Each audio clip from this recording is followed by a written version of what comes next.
Menarik ya diskusi kita. Tapi Mas Lukman saya setuju itu dipantik dengan tahap Abdurrahman, tapi kenapa nggak dilanjut gitu loh.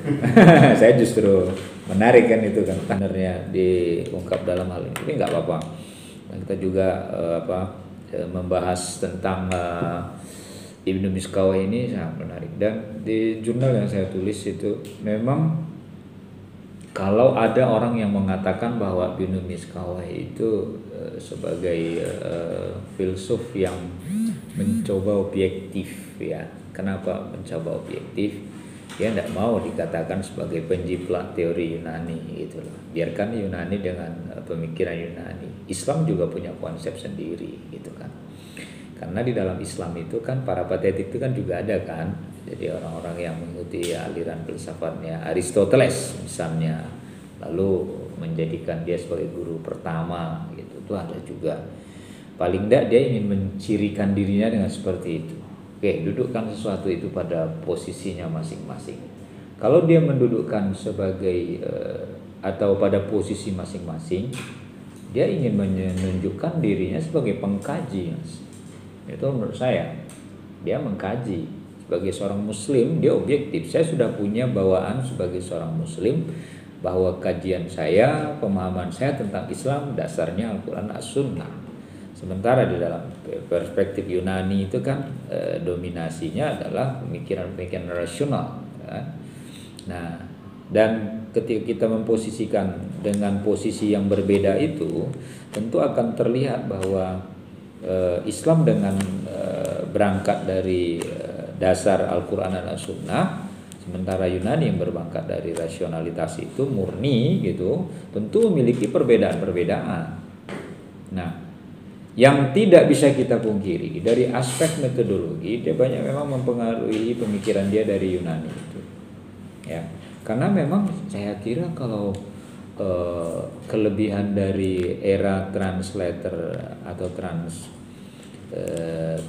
dari Yunani ke Islam itu kan juga nggak langsung ke bahasa Arab juga.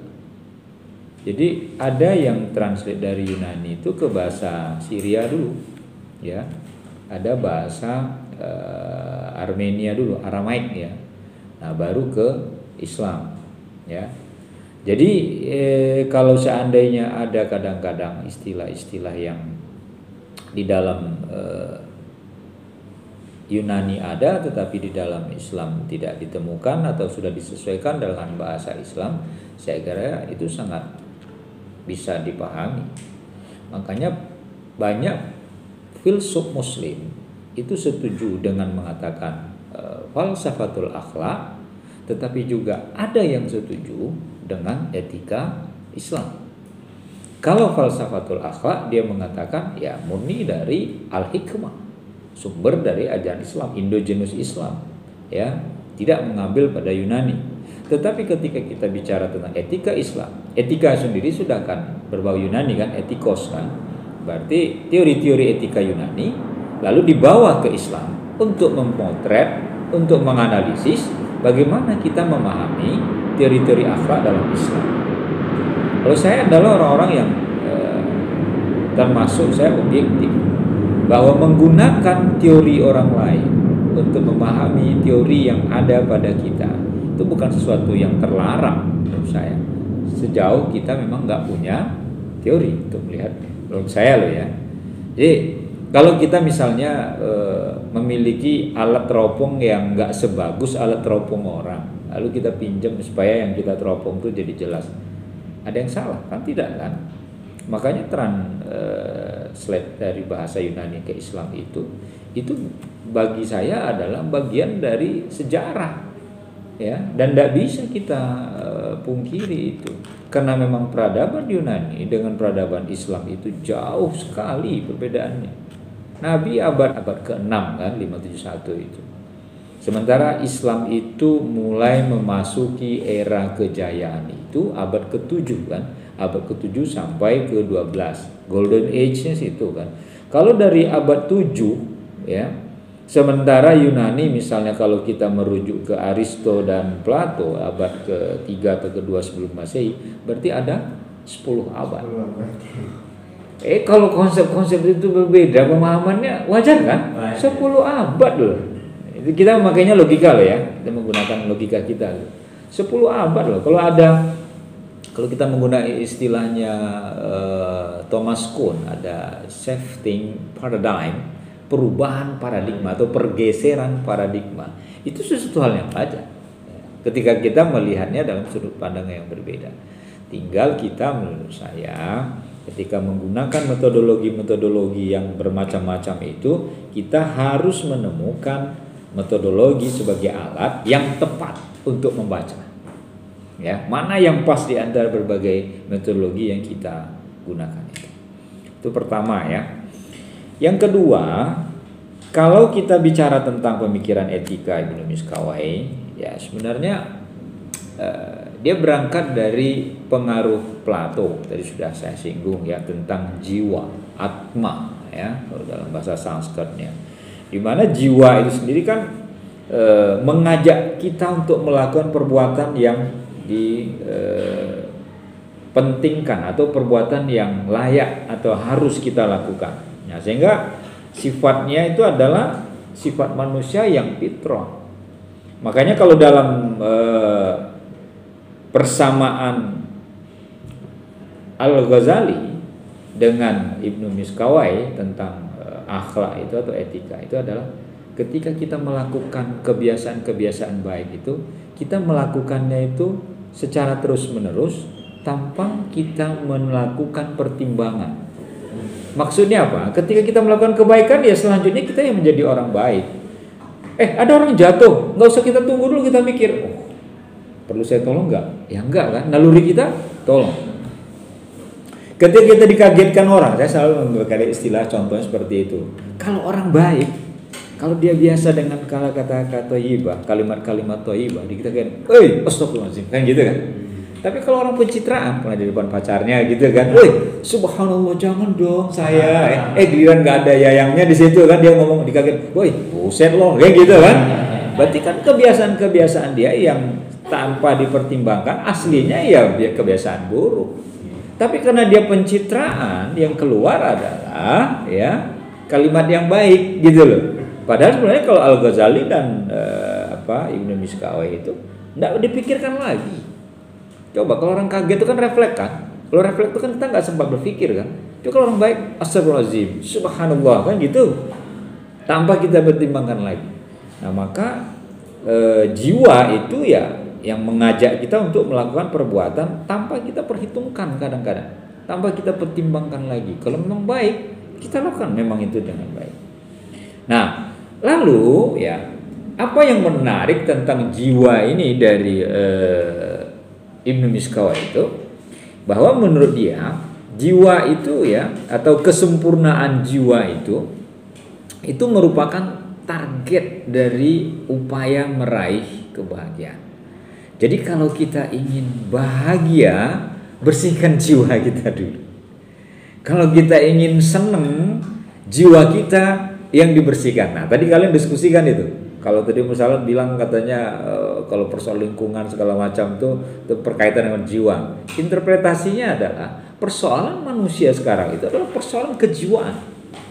Kenapa ada suami tega membunuh istrinya? Kalau dia sayang sama istrinya kan tidak akan melakukan kan? Kenapa seorang kekasih membunuh kekasihnya? Kalau jiwanya benar atau tidak ada masalah dengan kejiwaan, dia tidak akan membunuh. Orang yang dicintai kok disakiti. Unlogic kan itu kan? Iya enggak? Saya mencintai kamu, tapi saya harus membunuh kamu. Itu kan tidak benar itu. Iya kan? Maka kalau persoalan modernitas sekarang itu adalah persoalan kekosongan jiwa, persoalan rohani. Coba kalian lihat, ada artis sudah terkenal, penghasilan banyak, namanya udah dikenal di mana-mana ya. Tetapi kok dia melakukan bunuh diri misalnya kan? Akal sehat kita mengatakan apa yang dia cari? Itu udah ada kehidupan mewah, punya fans begitu banyaknya, hidup enak, kan? Target kebahagiaan, fasilitas semuanya enak. Tapi kok dia melakukan bunuh diri? Ada yang kosong dari diri. Apa yang kosong itu adalah jiwa. Itu dulu kita ketika itu dilakukan oleh penyanyi terkenal, saya termasuk mengidolakannya, itu cewek meninggal di kamar mandi, Whitney Houston ya, yang suaranya itu berapa oktav itu tingginya, yang bisa menyamakan suaranya itu tetap aja nggak bisa sama tuh Mariah Carey. Itu penyanyi tua itu memang. Jadi waktu saya remaja memang kita ngidolakan mereka gitu kan. Michael Jackson ya, persoalan jiwa, dia selalu mewujudkan, menginginkan dirinya sebagai king of pop ya, dengan penampilan yang perfect, sampai-sampai dia nggak memikirkan dirinya sendiri untuk makan. Kan itu hasil autopsi yang didapatkan kan. Lalu bagaimana caranya untuk makan? Dia hanya makan pil. Jadi makan pil itu berapa biji, itu nanti akan mengenyangkan dia. Kan lama proses kemarin menemukan apakah dia dibunuh atau apa, ternyata itu jawabannya. Sampai ada masalah apa dengan dia? Emang ketenaran itu segala-galanya? Ya bagusnya dia nyanyi kan bukan hasilan nyanyi kan, koreografinya kan keren kan kalau dia lihat aja di video itu. Persoalan kejiwaan. Maka menurut saya kesempurnaan jiwa merupakan target kebahagiaan ya. Itu menurut saya itu apa yang dilakukan oleh para filsuf dulu yang mempengaruhi Ibnu Miskawai itu benar. Maka kalau dalam Islam itu irji'i ila rabbika radiyatan mardiyah itu kan yang mutmainnah kan. Itu kan yang kita ingin, ada ketenangan di dalamnya, kedamaian di dalamnya ya. Dan ukurannya, nah ini yang menjadi salah dari manusia modernitas sekarang itu, zaman modern itu kita selalu menjadikan kebahagiaan itu ukurannya materi. Itu. Padahal mutmainnah itu ya, nafsul mutmainnah itu bukan begitu, bukan materi. Ya coba tanya orang-orang sufi itu ya, dengan hidup mereka yang zuhud itu, mereka dengan pakaian sederhana, dengan makan sederhana, apakah mereka tidak bahagia gitu kan? Bahkan kebahagiaan yang dilakukan atau dikatakan oleh Rabi'ah al-Adawiyah itu kebahagiaan ketika dia ingin berjumpa dengan Tuhan. Kita aja tahu kita bakal berjumpa dengan Tuhan, tapi kita nggak pernah siap untuk berjumpa dengan Tuhan. Ada yang siap di sini? Takut kan? Saya juga belum siap saya, gitu kan? Kalau Rabi'ah dia sudah melewati itu mas. Kekasihnya Allah itu dia begini hidupnya hanya nggak ada apa-apanya lah, karena tujuan dan target dia seperti itu. Nah jadi kalau kita bicara tentang Ibnu Miskawai, menurut saya pembersihan jiwa sesungguhnya untuk meraih kebahagiaan hidup itu, karena konsep kesempurnaan itu adalah konsep di mana orang mengatakan kebahagiaan eudaimonia itu ya. Maka kalau eudaimonia itu dipakai oleh Aristoteles sebagai apa? Sebagai tujuan hidup. Dan itu endogenous filsafat Yunani. Kalau tujuan hidup kita apa kebahagiaan hidup? Ya Pak, kebahagiaan hidup. Tapi kebahagiaan hidup kita kata fid dunya hasanah wa fil akhirati, itu bedanya, itu saja sebenarnya. Ringkasnya seperti itu. Itu saya tulis di tulisan saya itu di jurnal itu ya. Kemudian tadi apa yang disampaikan ini juga pemilihan kata ya, diksi. Jadi ini saya buat di halaman. Jadi kalau misalnya kamu mengutip langsung dari bukunya Pak Mas Wilda, misalnya Burton disebutkan ada 4 sistem. Jadi yang benar sebenarnya 4 sistem aliran filsafat. Ya, karena hedonisme itu aliran filsafat kan. Jadi wajar sih Lukman nanya tadi kan, kalau itu sebagai metode kan. Hedonis itu kan metode. Kalau jadikan hedonis sebagai metode, gawat, orang semua tuh pakai metode itu kan.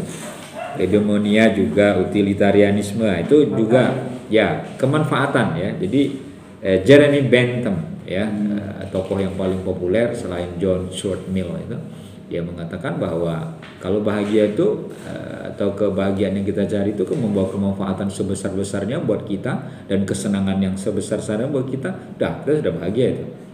Nah, itu menurut mereka ya. Kemudian kalau deontologi ini Kant ini ya. Jadi tentu saja berdasarkan orientasi tujuan. Jadi tujuannya apa dulu? Kalau memang bertujuan untuk memang menyenangkan hati kita dan kebahagiaan itu bisa kita raih, atau kebahagiaan itu sebagai tujuan hidup kita, ya silah-silakan saja. Ya mereka itu sebenarnya menunjukkan kepada kita cara berpikir saja sebenarnya ya. Ini loh apa teorinya.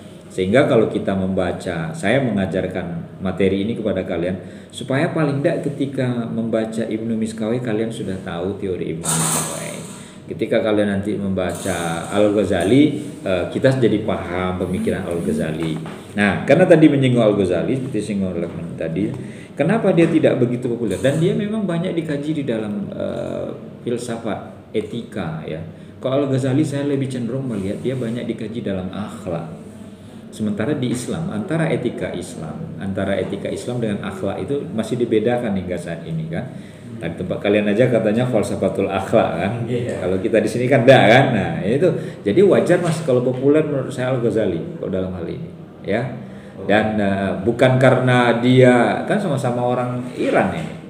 Walaupun Al-Ghazali sebagai orang Iran dia bukan Syi'i, dia kan Sunni dia. Tapi kalau si Anu ini kecenderungannya kelihatannya dia lebih ke Syi'i walaupun dia hidup di zaman Abbasiyah ini ya, di masa kejayaannya malah di periode ini. Menurut saya begitu Mas.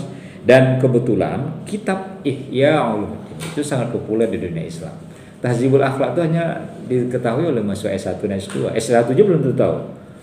Ya, saya nggak akan membahas Ibnu Miskawai karena memang di etika itu kita bicara teorinya filsafat Yunani semua, hampir semua. Ya, integrasi interkoneksi baru pertemuan terakhir saya menjelaskan. Karena saya mengajar etika di S1. Tetapi di S2 karena mata kuliah kita itu etika Islam dan filsafat moral, mau tidak mau saya harus mengcombine itu. Ya, sehingga popularitas di dunia Islam Al-Ghazali kok bukan hanya terhenti, berkembangnya di pemikiran Al-Ghazali dan banyaknya karya-karya Al-Ghazali. Itu. Kalau dia kan hanya beberapa saja kan, walaupun bukunya ini justru banyak dikaji di dalam seminari-seminari Katolik ya, skolastiknya Yunani Kristen ya. Di dalam Islam ya dalam skolastik ya juga banyak yang mengkaji pemikiran dia. Termasuk kita ya yang membahas karena sesuai dengan tema kuliah kita, filsafat moral dan etika Islam. Saya kira cukup sampai di sini ya. Sampai ketemu lagi. Besok siapa besok? Alvin ya. Semoga nanti diingatkan ya. Semoga dia sudah sehat kembali. Assalamualaikum warahmatullahi wabarakatuh.